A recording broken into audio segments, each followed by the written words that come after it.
నమస్తే. మీరు చూస్తుంది జీహెచ్కే తెలుగు న్యూస్ ఛానల్. నేను మీ అడ్వకేట్ కృష్ణ. లా ఎడ్యుకేషన్లో భాగంగా ఈరోజు మెయింటెనెన్స్ గురించి తెలుసుకునే ప్రయత్నం చేద్దాం. భారతీయ నాగరిక సురక్షా సంహిత అండర్ సెక్షన్ 144 మెయింటెనెన్స్ గురించి వివరిస్తుంది. ఈ యొక్క మెయింటెనెన్స్ ఎవరెవరు అర్హత కలిగి ఉంటారో ఒకసారి పరిశీలిద్దాం. హస్బెండ్ తను ఫైనాన్షియల్గా సోషల్గా చాలా హైలీ ఉండి వారి యొక్క వైఫ్ని, పిల్లల్ని, పేరెంట్స్ని నిర్లక్ష్యానికి, నిరాదరణకు గురి చేసినప్పుడు వారు మెయింటెనెన్స్ వేసుకోవచ్చును. పిల్లలు మైనర్లు ఉన్న వారికి వివాహం అయినా కాకపోయినా కూడా వారు మెయింటెనెన్స్కు ఎలిజిబుల్ అవుతారు. తనకు పుట్టిన పిల్లలే కానీ, అదేవిధంగా అక్రమ సంతానం పిల్లలే కానీ, అతనికి రెండో భార్య ద్వారా వచ్చిన పిల్లలు కూడా మెయింటెనెన్స్కు అర్హులు అవుతారు. అదేవిధంగా తల్లిదండ్రులను సక్రమంగా వారి యొక్క పోషణ బాధ్యతలను సక్రమంగా నిర్వహించకుండా నిర్లక్ష్యానికి గురి చేస్తే తల్లిదండ్రులు కూడా అతనిపైన మెయింటెనెన్స్ వేయవచ్చును. వైఫ్ను ఆమె పూర్తిగా హౌస్ టేకర్గా ఉండి ఆమె అన్ని విషయాలు ఇంట్లో శ్రద్ధ వహిస్తున్నప్పుడు ఆమెకు ఎలాంటి ఎంప్లాయ్మెంట్ లేని తరుణంలో ఆమెను నిర్లక్ష్యానికి, నిరాదరణకు గురి చేస్తే ఆమె మెయింటెనెన్స్ వేయవచ్చును. అదేవిధంగా పుట్టిన పిల్లలు మానసికంగా మరియు అంగవైకల్యం కలిగినప్పుడు, వారికి ఏదైనా గాయాలు కలిగి శాశ్వతంగా వారికి వారు స్వతహాగా ఫైనాన్షియల్ కెపాసిటీ రానప్పుడు, లేదా మెజార్టీగా వచ్చినప్పుడు కూడా వారు కూడా మెయింటెనెన్స్ తండ్రి ద్వారా పొందవచ్చును. అయితే ఈ యొక్క మెయింటెనెన్స్కు గల కారణాలు పరిశీలిస్తే వైఫ్ అండ్ హస్బెండ్ల మధ్యలో డిస్ప్యూట్స్ వచ్చి అవి ఎంతగా ఫుల్ఫిల్ చేయలేని పరిస్థితులు ఏర్పడినప్పుడు మెయింటెనెన్స్కు దారితీస్తుంది. కాబట్టి ఈ యొక్క భారతీయ సమాజంలో మన హిందూ ధర్మ అనుసారం మెయింటెనెన్స్కు భార్యకు ఖచ్చితంగా ఇవ్వాల్సిందే.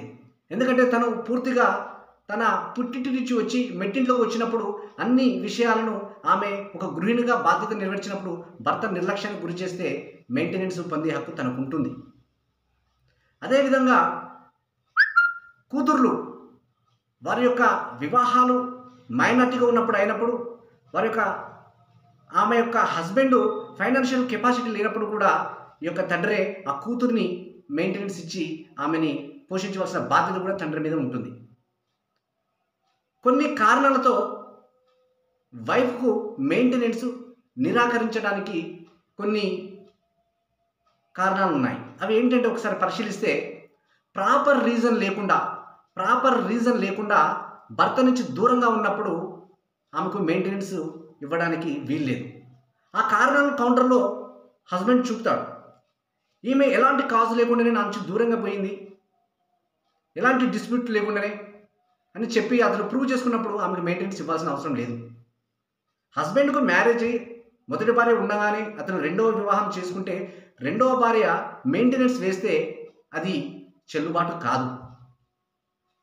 వైఫ్ తన భర్త ద్వారా కాకుండా వేరొకరి ద్వారా తన పిల్లలకు జన్మనిస్తే ఆమె మెయింటెనెన్స్కు అనర్హురాలవుతుంది. భర్త ఈ పిల్లలు నా ద్వారా పుట్టలేదు, వేరొకరి ద్వారా పుట్టారని మెడికల్ ఎవిడెన్స్ ద్వారా ప్రూవ్ చేసినప్పుడు కోర్టు ఆ యొక్క విషయాన్ని, ఆ మెడికల్ ఎవిడెన్స్ని పరిశీలించి ఒక మెయింటెనెన్స్ ఇవ్వడం జరగదు. అదేవిధంగా వైఫ్ భర్త చేత డైవర్స్ తీసుకొని రెండవ వివాహం చేసుకున్నప్పుడు ఆమె మెయింటెనెన్స్కు అనర్హురాలవుతుంది. అదేవిధంగా ఆమె మెయింటెనెన్స్ కేసు వేయాలంటే లీగల్ వెడెడ్ వైఫ్గా ప్రూవ్ చేసుకోవాలి. అదేవిధంగా భర్త పైన డైవర్స్ కేసు వేసి at the same time maintenance case కూడా వేసినప్పుడు మరి ఆమె ఆ రెండు కేసులు వేసి వేరొకరి ద్వారా ఇల్లీగల్ అఫైర్స్ పెట్టుకున్నా లేదా వ్యభిచారం చేసిన భర్త తగినంత ఎవిడెన్స్ తోటి కోర్టులో ప్రూవ్ చేసినప్పుడు ఆమె మెయింటెనెన్స్కు ఎలిజిబుల్ కాదు. అదేవిధంగా ఆమె ఎంప్లాయ్ అయి ఉండి ఆ విషయాన్ని దాచిపెట్టి నాకు ఎలాంటి సోర్సెస్ లేదు, నేను నా కాళ్ళ మీద బ్రతకడానికి అవకాశం లేదు, నాకు సెల్ఫ్ ఫైనాన్షియల్ కెపాసిటీ లేదని చెప్పి తను తెలియకుండానే ఎంప్లాయీగా ఉండి మనీ ఎర్న్ చేస్తున్నప్పుడు అతను ఆ విషయాలను కనిపెట్టి కూడా కోర్టులో ప్రూవ్ చేస్తే ఆమె మెయింటెనెన్స్కు ఎలిజిబుల్ కాదు. పరస్పర వైఫ్ అండ్ హస్బెండ్ దూరంగా ఉండి మరి ఈమె మెయింటెనెన్స్ కేసు వేసుకున్నా కూడా అది కూడా మెయింటెనెన్స్ ఆర్డర్ కాదు. ఒక పిటిషన్ కోర్టులో మెయింటెనెన్స్ వేసినప్పుడు మరి నిజానికి ఎవరైతే అర్హులు ఉంటారో వారికి తప్పకుండా కూడా మెయింటెనెన్స్ వస్తుంది. ఆ పిటిషన్తో పాటు ఒక ఇంటర్లోకేటరీ అప్లికేషన్ వేసుకుంటే 60 రోజులలో దాని మీద కోర్టు ఒక ఆర్డర్ ఇస్తుంది.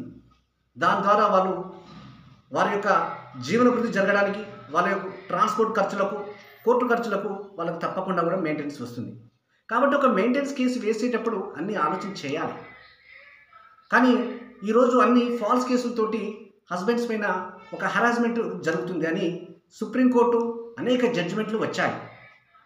వైఫ్ అండ్ హస్బెండ్ ఇద్దరు కూడా కోర్టులో భార్య కనుక మెయింటెనెన్స్ వేస్తే ఇద్దరు కూడా అసెట్స్ అండ్ లయబిలిటీస్ పిటిషన్ వేయాలి. మరొక సెల్ఫ్గా ఒక అఫిడవిట్ వేయాలి. అందులో వీళ్ళ అకౌంట్స్, వీరి యొక్క ప్రాపర్టీస్, టోటల్గా ఏదైతే ఉన్నదో అన్ని విషయాలు, దాంట్లో ఏదైతే అంశాలు పేర్కొన్నారో అన్నింటి కూడా దాంట్లో వివరించాలి. ఈ విధంగా ఒక మెయింటెనెన్స్ కేసు వేసేటప్పుడు మరి అది కనుక ఫాల్స్ అని తేలితే వారి మీద క్రిమినల్ చర్యలు కూడా తీసుకోబడతాయి. థ్యాంక్ యూ మిత్రులారా, థ్యాంక్ యూ. మరిన్ని ఇలా వీడియోతో మేము ముందుకు వస్తాను. జై హింద్.